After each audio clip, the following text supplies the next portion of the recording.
안녕하세요, 중고등부 친구들. 한 주간 잘 지냈나요? 이번 주 너무 추웠죠? 이번 주에 정말 강한 추위 가운데서 굉장히 쉽지 않았던 것 같아요.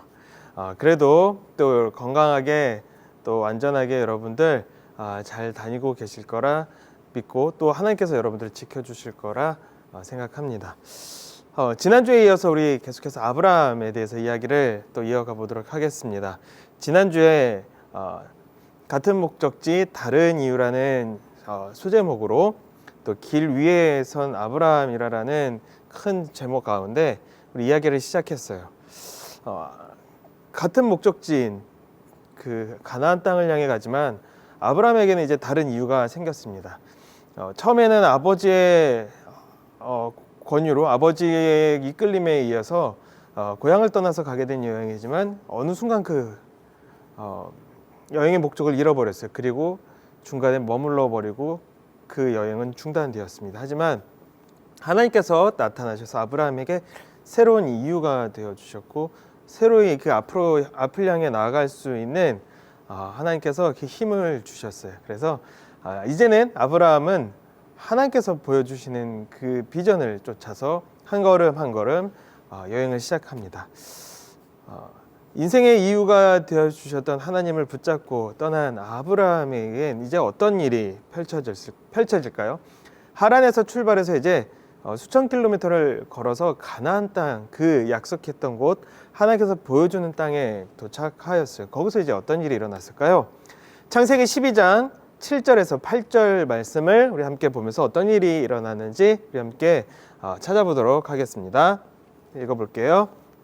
여호와께서 아브라함에게 나타나 말씀하셨습니다. 내가 이 땅을 네 자손에게 줄 것이다. 아브라함은 그곳에서 자기에게 나타나신 여호와께 제단을 쌓았습니다. 그리고 나서 아브라함은 세겜에서 베델 동쪽 산으로 옮겨갔습니다. 아브라함은 그곳에 장막을 세웠습니다. 서쪽은 베델이었고 동쪽은 아이였습니다. 아브라함은 그곳에서도 여호와께 제단을 쌓고 예배를 드렸습니다. 아멘. 하나님께서 아브라함에게 다시 나타나셨어요. 그리고 아브라함에게 나타나서 다시 약속을 하십니다. 이 목적지, 이 도착한 곳이 아브라함 너의 자손들에게 줄 땅이고 너의 소유가 될 것이야 라고 말씀을 하셨어요. 그러자 아브라함은 이제 그 하나님께 어떤 행동을 하죠? 하나님을 위해서 오늘 말씀에서 보면 이제 제단을 쌓아 올립니다. 예배를 하는 곳입니다. 예배의 탑을 그곳에서 하나하나 쌓아 올리기 시작합니다. 아브라함은 주변에 있는 돌들을 하나씩 모아다가 단을 쌓고 좀 높여서 그곳에서 이제 예배를 드렸을 거예요. 아브라함은 그곳에서뿐만이 아니라 아브라함이 옮겨가는 곳들, 이동하는 곳들마다 어디를 가든지 먼저 제단을 쌓고 하나님을 예배하는 그러한 모습을 보여줍니다. 오늘 여러분들과 함께 나눌 말씀은 제목은 두 개의 탑입니다. 자, 그렇다면 지금 이렇게 가나안 땅에 도착해서 아브라함이 하나님을 향해서 단을 쌓고 탑을 만드는 것 말고 그렇다면 또 다른 탑이 있다라는 이야기인데 그 탑은 어떤 탑일까요? 성경을 보면은 잘 나와 있지는 않은데 그 탑은 도대체 어떤 탑이기에 또 전도사님이 두 개의 탑이라고 했을까?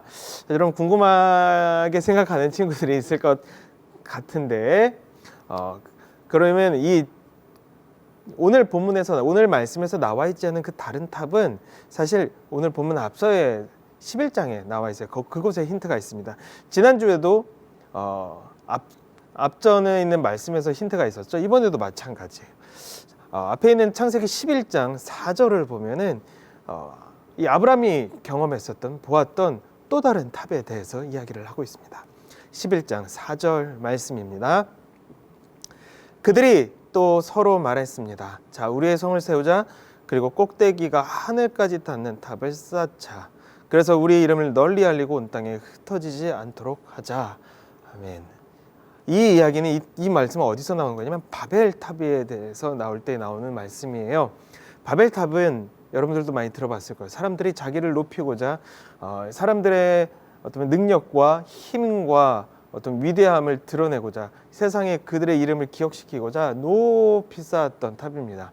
하나님의 자리, 즉 신의 자리에 오르기 위해서 그 오만한 마음을 가득 품고 만들어낸 아주 높은 탑, 웅장한 탑이 바로 바벨탑입니다. 그 탑을 세운 장소가 성경에는 시날 평지라고 나와 있어요. 시날이라는 동네인데 이 시날 평지는 바로 아브라함의 고향인 갈대아 우르가 있던 지역입니다. 바로 그곳이 시날 평지예요. 사실 아브라함은 그렇다면은 바벨탑을 누구보다 잘 알았던 사람이에요. 어쩌면 아브라함의 선조들 중에서는 그 바벨탑을 쌓는 일에 참여했을 수도 있어요. 바벨탑의 흔적들을, 모습들을 보면서 자란 사람들이 그 주변에 많을 거예요. 많은 사람들이 그 탑을 동경하고 숭배하였던 것을 아브라함은 누구보다 잘 알았어요. 그 거대하고 웅장한, 절대 무너질 것 같지 않은 인간의 위대함과 부와 권력을 상징하는 그 놀라운 건축물을 보면서 인간의 대단함을 찬양했을 수도 있습니다. 그런 또 사람들이 바로 아브라함의 친구들과 이웃들이었을 거예요. 하지만 아브라함은 하나님께서 보여주시는 그 목적지로 여행을 떠나며 그 웅장하고 거대한 탑이 아닌 작고 아담한 제단을 쌓습니다. 아브라함에게는 선택지가 있었을 거예요. 다시 고향인 그곳으로 돌아가서 그 거대한 웅장한 바벨탑을 보면서 그것을 소망하고 그 위대함과 권력과 힘을 욕망하면서 그것을 얻기 위한 삶을 살 것인가, 아니면 계속해서 여행을 떠나면서 하나님께서 보여줄 땅으로 가서 그곳에는 그런 웅장한 탑은 없지만 어쩌면 아담하고 초라한 제단이 있지만 그것은 바로 하나님을 찬양하고 예배하는 삶으로 갈 것인가, 그 선택지에 섰을 거예요. 하나는 인간의 지혜와 능력, 모든 자본이 총집합한 거대한 바벨탑, 그리고 또 하나는 세상의 성공 방정식을 따르지 않는 하나님의 영광과 하나님을 사랑하고 예배하는 삶, 이 두 가지입니다. 어떤 선택을 했을까요, 아브라함은 이 두 개의 탑 중에서 이 왼쪽에 있는 또 다른 작은 탑, 바벨탑이 아닌 하나님을 예배하는 탑을 세워가기 시작합니다. 돌멩이를 쌓아서 일상에서 구할 수 있는 하나하나의 돌멩이들을 아브라함의 손으로 쌓아 올리면서 아브라함의 마음을 담아 그 단을 쌓으면서 하나님을 예배하는 마음을 그곳에 쌓고, 그리고 그곳에서 하나님을 예배하였습니다. 대단치 않은 탑이에요. 그냥 돌무더기처럼 보일 수도 있어요.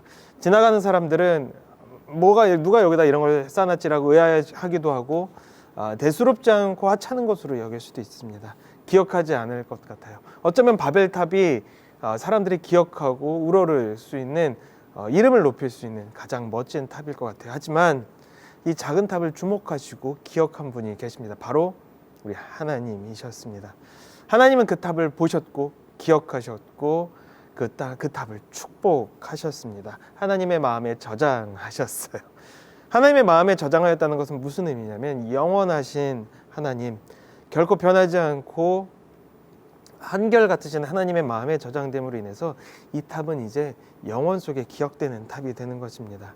하나님은 그 마음속에 이 예배의 탑들을, 예배의 제단을 기뻐하셨고 사랑하셨습니다. 영원한 하나님의 사랑 안에 세워진 이 예배의 탑들은 세상에 기억되는 것이 아니라 하나님의 마음에 기억되었습니다. 웅장하고 거대하게 탑을 쌓아서 사람들의 세상에게 내 이름을 알리고 기억되고자 했지만 사실 지금 우리가 현재 살아가는 우리에게 있어서 바벨탑의 이름 기억하지만 그 누가 쌓았는지 아무도 기억하지 않습니다. 그리고 바벨탑이라는 이름은 알지만 그 흔적도 아무것도 남아있지 않아요. 그것이 정말 있었는지 없었는지 찾을 길이 없습니다. 그저 인간의 교만함과 오만함에 대해서 하나님께서 벌 내리셨고 사람들이 언어가 갈라져서 흩어졌던 그런 비극이 일어났던 곳, 더 이상 우리가 본받기에는 뭔가 우러르기에는 너무나도 초라해져 버린 그 흔적만 남아 있습니다. 하지만 하나님을 향해 그 돌무더기를 쌓아 올리면서 그 예배의 탑을 쌓았던 그 아브라함의 탑은 하나님께 기억되었고 하나님께서는 그 탑을 축복하셨고 그 축복은 아브라함의 자손을 통해서 또 그 자손을 통해서 계속 이어져 가며 아브라함은 믿음의 선조로 그 이름이 기억되었고 별과 같은 자손의 아버지로 세상에 그 이름이 남겨졌습니다. 그 아브라함 덕분에 이 땅 가운데 하나님의 놀라운 축복과 은혜의 통로가 활짝 열리게 되었습니다. 많은 사람들은 저와 여러분을 비롯하여 우리 이 땅을 살아가는 사람들은 인생 가운데서 나만의 바벨탑을 찾기 위해 애쓰고 또 욕망하고 또 노래하고 찬양하고 찾아다닙니다. 또 그리고 내가 쌓아 올린 탑들에 대한 그 성취를 과시하고 또 자신만만해하고 의기양양해하고 또 오만해할 때가 있어요. 하지만 그 탑은 영원하지 않습니다. 무너질 탑이고 우리가 그것으로 얻을 이름 또한 어느 순간 다 사라지게 될 것이에요. 하지만 하나님의 이름을 높이는 탑은 겉으로는 처음에는 볼품없어 보이고 작고 약해 보이지만 사실 그 탑은 영원히 기억되는 탑입니다. 인생의 길을 가는 동안에 여러분들이 여러 가지 탑을 보게 될 거예요. 하지만 여러분들이 결코 놓치면 안 되는 탑은 바로 이 하나님을 예배하는 탑입니다. 저는 이 하나님을 예배하는 이 아브라함의 탑과 같은 그 탑을 여러분들이 쌓아갈 수 있기를 축복합니다. 높게 질 필요도, 웅장하게 만들 필요도, 거창할 필요도 없습니다. 오늘 여러분의 삶의 자리에서 여러분이 가지고 있는 것들, 여러분의 하루하루에 담겨진 것들로 그 돌을 하나하나 올리는 거예요. 그 쌓을 수 있는 만큼 여러분의 진실한 마음을 담아서 하나하나 그 돌을 올려가며 하나님을 향한 여러분의 마음을 쌓아가는 것입니다. 그리고 그 탑은 영원히 오랫동안 결코 잊혀지지 않고 하나님의 마음에 저장될 거예요. 그리고 하나님께서는 여러분들이 쌓은 그 예배의 탑들, 기도의 탑들, 하나님을 향한 사랑의 탑들, 이 땅을 향한 섬김의 탑들을 기억하시고 축복하시고 어마어마한 은혜로 그 안에 풍성하게 채워주시리라 저는 믿어 의심치 않습니다. 이 2025년을 시작하면서 여러분들 안에 이 꿈들이 하나씩 생겨졌으면 좋겠어요. 내가 세울 수 있는 하나님 앞에 세울 수 있는 탑은 무엇일까? 어떠한 탑을 내가 쌓을 수 있을까? 어떻게 내 마음을 하나님께 하나하나 차곡차곡 드릴 수 있을까? 그것을 한번 고민해 보는 한 주가 되었으면 좋겠습니다. 날씨가 추운데 여러분의 건강 유의하시고 즐겁게 건강하게 안전하게 한 주간 잘 보내고 다음 주에 또 만났으면 좋겠습니다. 여러분 다음 주에 또 만나요. 바이바이.